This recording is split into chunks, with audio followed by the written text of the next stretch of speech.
sensizliğe bürünek yavaş yavaş, ağaçların gölgesinde gizlenek,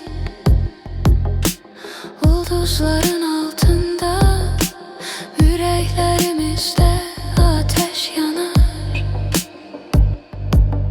Sözlerimde bir nağıl var, dinle, dinle.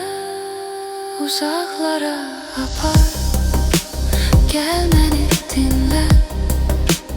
Her sözüm sana, düşünürəm her şeyi seninle. Yine ağlımdasan her an, her nefeste. Gel oturak yine senle, sessizce.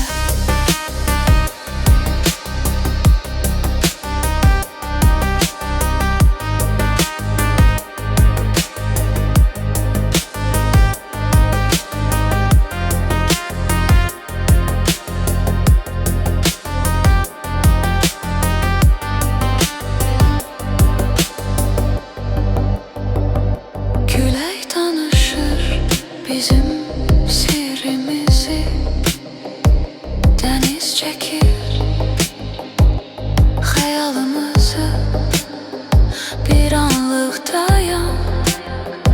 Bu anı hisset, sonsuzluk bize kalsın, hiç kes bilmesin. Gözlerinde dünya kaynayır, her bakışın yüreğimi oynayır. Elimden tut, yok olmasın bu an. Birlikte yazarız yeni dastan.